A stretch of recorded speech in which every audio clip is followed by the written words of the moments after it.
Well, it strikes me much of Britain is going to grind to a halt this week. Meanwhile, in Northern Ireland, there's paralysis of a different kind. The Stormont Assembly is not sitting because of the wrangling over the Northern Ireland Protocol. Now, the government has started moves to change it without the agreement of the EU.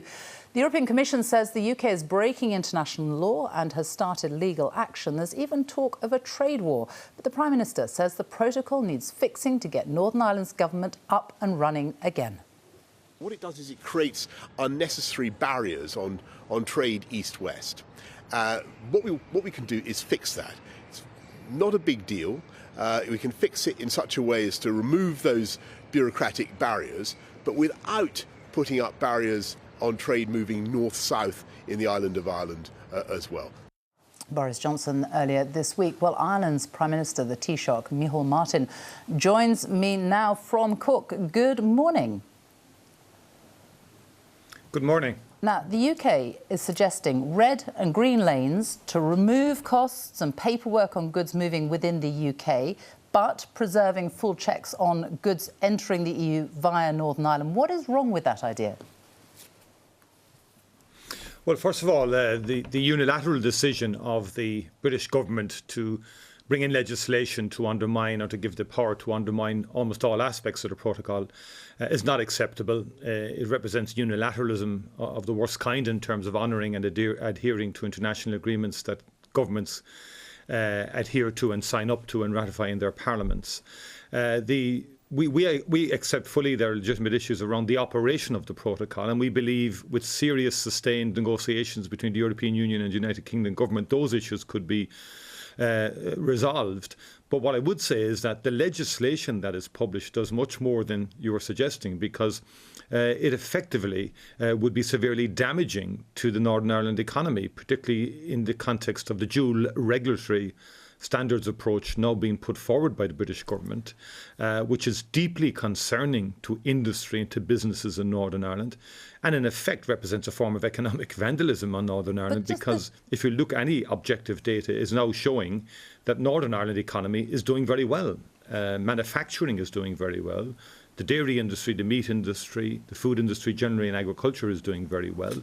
There are certain areas where we can improve the protocol, and we should continue to do that. What, though, I mean, on the specifics, the details, why would that plan that the UK government is putting forward not work? Because it is not that far away from the ideas that the EU came up with about trusted partners and fast-track lanes. It's not that far away. What is wrong with the UK's plan?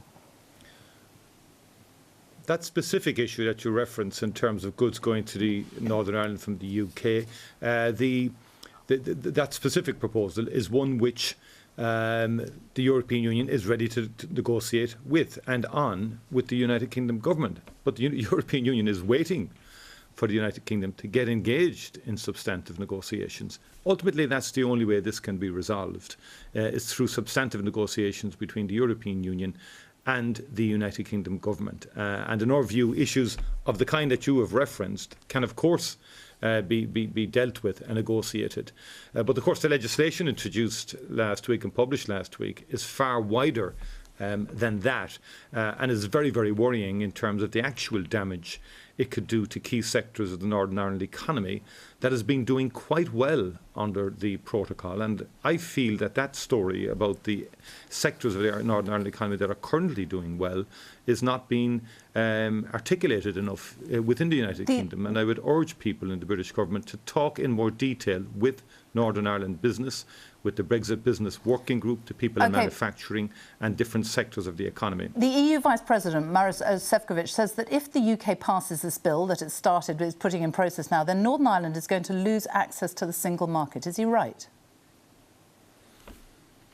Well, if this bill is enacted, I think we're into a very serious situation. But of course, would it lose access to the single market, though? No one in the island of no one in Northern Ireland and no one in the island of Ireland wants Northern Ireland to lose access to the EU market. Is that what would happen? And I think that's one consistent thread. Well, I think if we have a complete unilateral reneging on an international agreement that the United Kingdom government itself signed up to and recommended ratification to its parliament, which its parliament subsequently did, then of course we're in a very serious situation. But we want to avoid that. Nobody wants a trade war in any shape or form. We want this resolved. We believe it can be resolved with goodwill. And I've met all of the political parties in Northern Ireland. I've met with industry in Northern Ireland. We believe we know where there's a landing zone to resolve issues around the operation of the protocol, to give Northern Ireland the best chance in terms of access, obviously, to the European Union market and the UK market, of course. And that would position Northern Ireland well in terms of inward investment in companies like Almac, a global biopharma, now adding 1,000 jobs because of the Almac advantage, which is the protocol. Indigenous companies like Dale Farm, Wrightbus, for example, winning a major contract with Cologne in terms of hydrogen buses, and with the Republic also in terms of the future. I think there are great opportunities here for business and jobs in Northern Ireland, which needs to be acknowledged now. You've talked about the legality. Hasn't been to date. You've talked about the legality of this, and you say that it is illegal what the government is doing, acting unilaterally. Article 16 of the protocol does allow for unilateral measures, doesn't it, if there are serious economic, societal harms or a diversion of trade. And that is what is happening in Northern Ireland at the moment, isn't it? Stormont is not sitting. The government there is paralysed. Well, first of all, there's no economic harm happening that would justify the invocation of Article 16 or indeed the legislation that is being contemplated or has been published. I mean, the obvious thing to do is to get into negotiations. The European Union has proven its flexibility, produced proposals last October, which you have said yourself contain a basis to reach a resolution with the British government.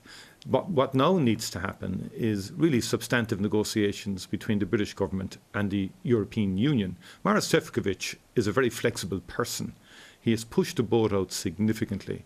He wants a resolution. President von der Leyen wants a resolution. President of the Council, Charles Micheál, wants a resolution.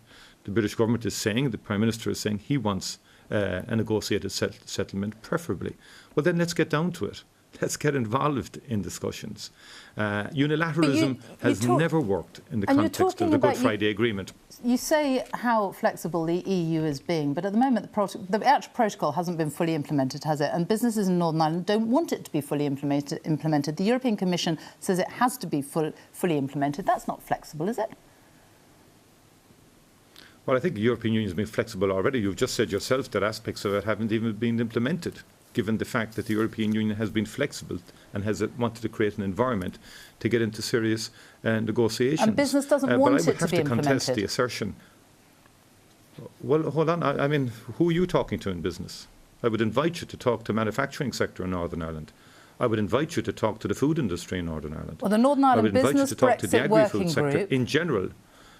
The Northern Ireland Business Brexit Working Group says we've always been clear that full implementation of obligations under the protocol was going to present great challenges.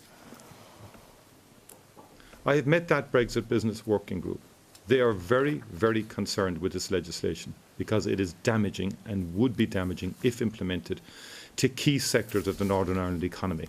And there really is an obligation on the Foreign Secretary and the British government to engage with that group.